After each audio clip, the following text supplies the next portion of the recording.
Hi, Milo.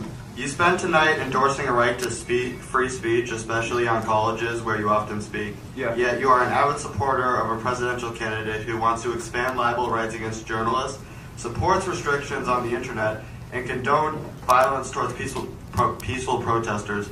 Do you just decide to ignore these aspects about Donald Trump, or do you just use free speech as a defense for your polarizing comments? No, it's a good question.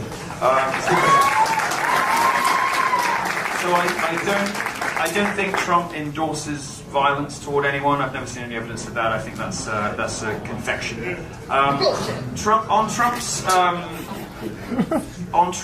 Trump and the media, I think it's a good question. But here's what I think about it. I don't think that the American media has done a particularly good job over the last 30 years. Does anyone here think the media has done a particularly good job over the last 30 years? No. Well, the American media has lied to and lied about almost everyone in this room. They do it all day, they do it every day, they do it as a matter of routine. Journalism in this country has become less about exposing the truth and exposing wrongdoing as virtue signaling among a small group of coastal elites. Well, the Overton window is narrowed so far in the media, the extent to which you can no longer say true things if you want to keep your newspaper column or if you want to have a successful job in the media, to me represents a sort of industry failure.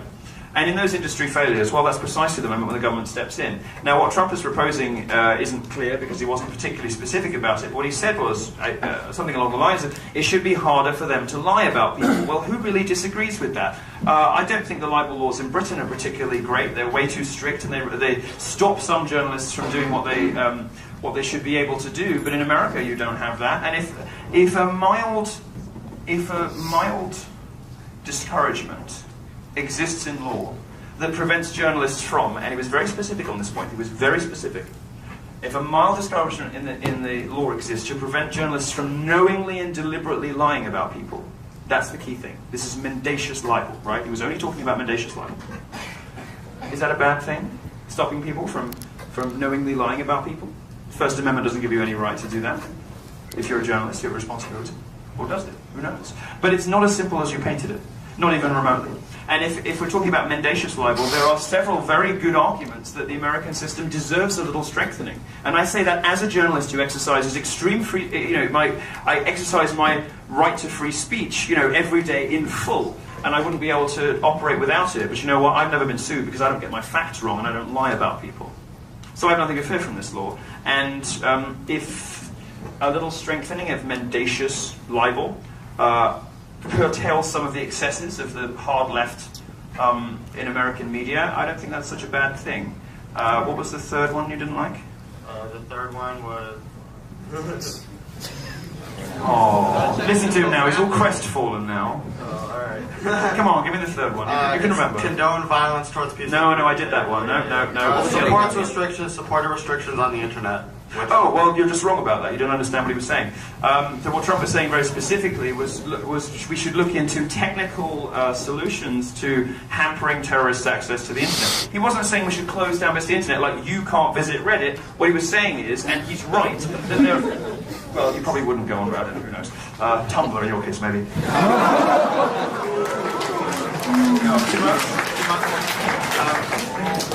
What he was saying, and he's right about this, is that there are technical solutions in the way that the IP system works, where you can block off certain geographic areas. If Trump was to tell the FCC to do this, they have the power to do this because all the companies that run this stuff are all American.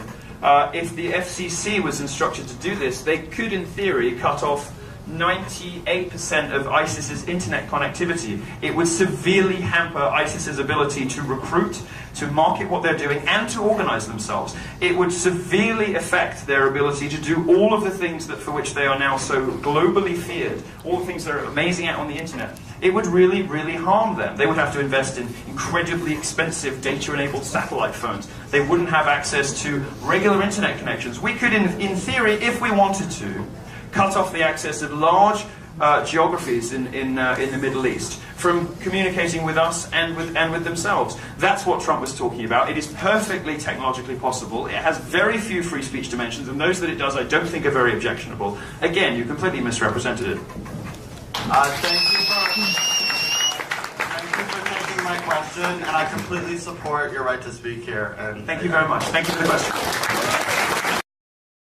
Big question for you. Should companies be forced to publish the wages earned by their male and female staff? David Cameron believes it will help abolish unequal pay in the workforce.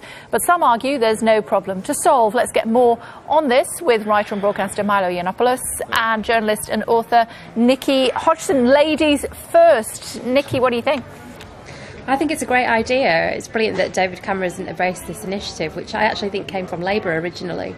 You know, it doesn't need to be a finger-pointing exercise. I think that's the main point to make. This is just a really good chance to look at how boosting women's earning power can boost the economy. You disagree, Milo? Well, actually, I think it's a great idea, but not for the same reasons. The problem is that what most people don't realise, the gender pay gap is a sort of myth. No economist takes it seriously. The ONS figures come from broad church sort of averages across the workforce, and when you take into account the different choices women make, whether or not you include children in that, actually the pay gap narrows to zero. So I'm in favour of this only because it's going to really embarrass these campaigners who constantly tell women that they're victims and that they're suffering under this sort of patriarchal society. Actually, women and men get paid pretty much the same, to the point of a couple of percent. So I am in favour of it, but only because it's going to explode one of the most persistent feminist myths of our time, the gender pay gap. Nikki, it amounts to zero, this pay gap. No, I don't think that's true at all. I think the issue is that women tend to take, lower paid work, more part-time work. In these kinds of companies, that's not the case. But what it is going to show is how women are not very good at pushing themselves forward sometimes in the corporate environment. And they really struggle to ask for what they're worth. And that is a problem for all of us, because ultimately that, affects the economy, it affects the earning potential of these companies. Milo, the latest figures, percentages suggest that the gender pay gap currently stands at 19.1%, which means a woman on average earns 80p for every pound a man earns. Well, the Office for National Statistics figures are based on 1% of an average right the way across the industry, so they don't take into account the different kinds of jobs people are doing, so really they're effectively meaningless. But there's a very simple question that demonstrates why this, the whole debate is nonsense and why the pay gap is a ridiculous sort of fabrication. And it's this: if women are doing the same work for less money, why aren't companies full of women? Why aren't employers going out actively seeking women? Well, they don't, and they don't for some of the same reasons that women take different sorts of roles and different part-time roles. Women don't work as long hours as men do, even if they don't have children. They take longer holidays. They don't make as much money for their firms. They don't work the same overtime. So we can't really expect them to be compensated the same as men when they don't work as hard. Now, that's not, I don't mean that to sound, unkind about women. Women simply have different priorities in life. Most women want a more balanced life. They want time with their family. They want to do hobbies. They want more time away on holiday. They don't want to put in the work that those sort of obsessive, aggressive, sort of goal-oriented male professions sometimes demand. The law, for example. Women just aren't really interested in devoting their whole life to work in that way. And the very broad brush figures from the ONS simply reflect that. What they don't show is that a woman going to the workplace is going to be paid less than a man for the same. In fact, under the age of 35 in the UK and the US, women are paid more in the same sorts of roles, and they're 2 to 1 more likely to get jobs in science and maths because employers are so desperate to hire women. Nikki's not generalising at all there about how hard women work. No, exactly. I think there's hundreds of women that won't be watching this programme because they're too busy working in order to argue with that point. I don't think that's true at all. What we really have is a social problem, a problem where we expect women to take the burden of family care, to care for elder relatives, and so as a result they often end up working less hard, as Milo puts it, because what they're doing is they're working second shifts, third shifts, caring for other people. What we need is a culture change to allow women to be able to work just as hard as men if they so choose, and that isn't happening yet. But what would be good about publishing these results is that it would pave the way for a conversation about how society is structured so that women aren't able to function as highly as men are in some professions. Oh, you were too gentle with him. Milo, are you suggesting for 1 second that I do not work as hard as my male colleagues? I take more time off than my male colleagues. Well, I think, and I am not in any way as committed as my male colleagues. I think, and I mean this in the nicest and most complimentary way possible, you're probably atypical in most respects as a sort of workaholic of either gender. You're probably not typical of women. You're probably not typical of anyone in the kind of work that you do. What I'm talking about is not, bashing women for not putting in the hours. What I'm saying is, in general, women look for different things from life. So they look to fulfill themselves to flourish in slightly different ways. And of course, if you look at the end statistics about pay, they're going to reflect that. That's not necessarily a problem. Now, when people lose the economic argument, they always switch to the social argument, as your other guest just did. And unfortunately, the problem is that a lot of this is underpinned by this sort of constant victimhood complex that women are encouraged to buy into. They're given this victimhood script about, whether it's rape culture on campus or pay under the male average. And most of it's based on ridiculous sort of social science studies that don't stand up to the most basic scrutiny. Most of it simply isn't true. And I think the majority of women don't want to be patronised, don't want to be given special privileges, don't want to be given special dispensation. They want to go out to the workplace, be paid what they're worth. And of course, if they want to raise a family, they're not going to get to be CEO, or not going to get to to be a partner in a law firm. You can't have it all.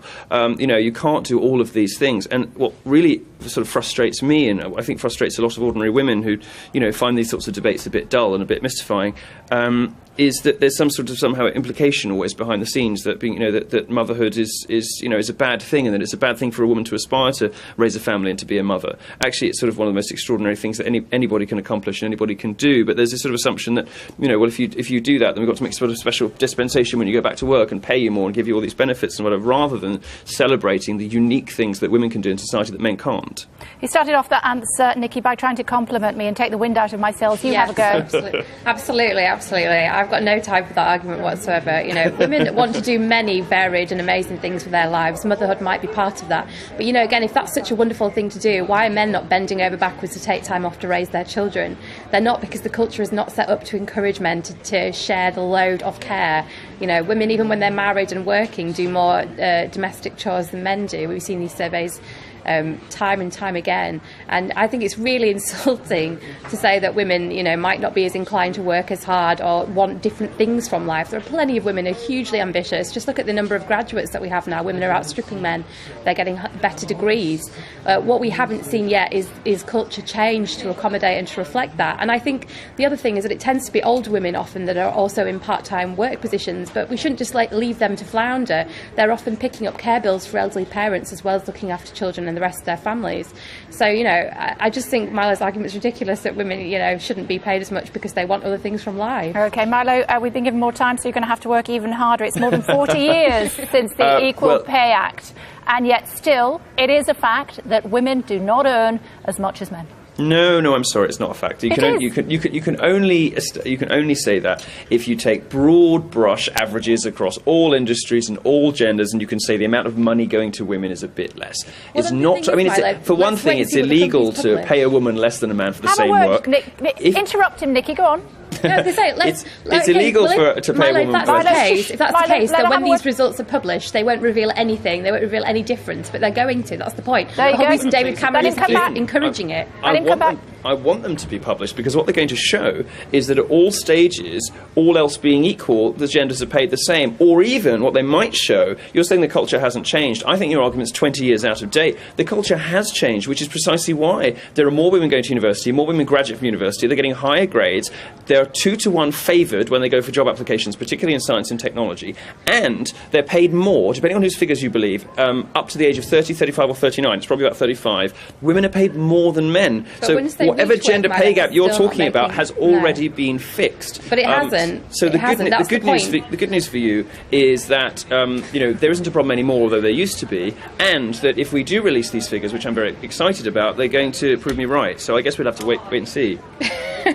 But that's not true. I mean, the point is the gap is there still, and older women in particular suffer more from it from younger women. We shouldn't just leave older women, to flounder, should we? Just because they were part of a generation where it was even more difficult for them to get on. I'm making a specific explanation about where these figures come from, and you haven't really addressed the point that I'm making. What I'm saying is that you can only create this gender gap when you take a broad brush across all genders, all sectors, all work. That doesn't reflect the different choices people make, and employers shouldn't be forced to pay a a full-time salary to somebody who works part-time. You haven't come up with a solution to that, and you haven't addressed the problem with the figures, which is that no serious economist treats the gender pay gap as a problem to be solved. No economist thinks this is a problem because they realise what I'm explaining. Is that male economists or female economists, just to be clear? Well, I mean, where I get most of my figures on this from is from a feminist female academic, Christina Hoff Sommers at the American Enterprise Institute in the US, who looks at the figures from the UK and the US, and she does a broad survey of all economists, I'm sure of all genders, but my source for this sort of stuff is generally Christina Hoff Sommers. So she is a female feminist academic who is mystified that this is this sort of feminist myth that won't die. Good for her. Nikki, final thought to you. I just think that we need to see the figures published, because then we can start analysing the data. You know, publishing the numbers without any analysis of it is obviously going to be a waste of time and no use. But I think David Cameron should be applauded, actually, for this move. I can agree on that much. OK. You've both worked equally hard. Both of you submit your invoices. You both get paid the same. Thanks very much indeed for joining us here on Sky News this afternoon. Thank you.